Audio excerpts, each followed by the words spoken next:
जय मित्रांनो, तर आता बऱ्यापैकी जिल्ह्यांची लेखी परीक्षा ही 15 तारखेला झालेली आहे. तर त्या झालेल्या पेपरांचा अभ्यास कशा प्रकारे करावा, ज्यांचे राहिलेले पेपर आहे, ज्यांचे पेपर राहिलेले आहे, म्हणजे मुंबई सारखा जिल्हा असो, त्याच्यानंतर पुणे असो, मीरा भाईंदर असो, ठाणे असो, नागपूर सिटी असो, त्याच्यानंतर एसआरपीचे सर्व गट असो, या विद्यार्थ्यांनी कशा प्रकारे त्या पेपरचा अभ्यास करावा यावर आपण सविस्तरपणे बोलणार आहे. त्यामुळे व्हिडिओला स्किप करू नका. तुम्ही जर आतापर्यंत आपल्या चॅनलला नवीन असाल तर पोलीस भरतीच्या प्रत्येक अपडेटसाठी चॅनलला सबस्क्राईब करून ठेवा. तर आता जर आपण बघितलं तर आता हे सध्या बऱ्यापैकी 27 ते 30 पर्यंत पेपर आपल्या समोर आता आपल्याला दिसत आहे. तर आता त्या पेपरांचा अभ्यास कशा प्रकारे करावा, तर ते आपण सोडवायला बसायचे का, वेळ लावून आपण सोडवायला बसायचे का, तर नाही, नक्कीच नाही. कारण की यामध्ये भरपूर तुमचा वेळ जाणार आहे. त्यामुळे ते पेपर तोंडपाठ आपले झालेले पाहिजेत. म्हणजे तोंडपाठ म्हणजे आता सोडवणं झालेलं नाही पाहिजे, तर त्याच्यासोबतच आपले मराठी असो, जीके असो, गणित असो, बुद्धिमत्ता असो, हे आपलं तोंडपाठ झालेले पाहिजे. म्हणजे आता जे 27-28 पेपर झालेले आहेत या 15 तारखेला, तर ते आपले तोंडपाठ असायला पाहिजे. वेळ लावून पेपर सोडवण्याच्या नादी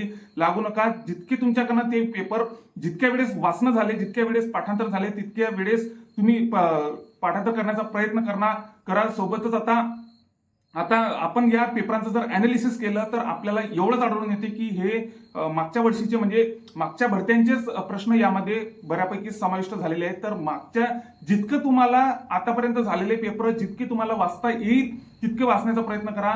व इतर काही ज्या काही समजा आता जिल्हा विषयाचा जर विषय झाला तर आयुक्तालयाच्या ठिकाणी जिल्हा जास्त विचारले जात नाही, त्यामुळे चालू घडामोडीवर तिथे जास्त भर द्या. त्याच्यानंतर आता लहान जिल्हे तर बऱ्यापैकी काही आपण जर 1-2 सोडले तर लहान जिल्हे बऱ्यापैकी 15 तारखेलाच अटकून गेलेले आहेत. तर आता हिंगोली सारखा जिल्हा असो, त्याच्यानंतर इतर काही जिल्हे असो, लहान जिल्हे पण काही जिल्हे राहिलेले आहेत. तर त्यांनी पण आता अशाच प्रकारे अभ्यास करावा. म्हणजे आतापर्यंत झालेले पेपर सोबतच हे जे 27-28 पेपर झालेले आहेत आता 15 तारखेला, तर हे आपले तोंडपाठ असायला पाहिजे.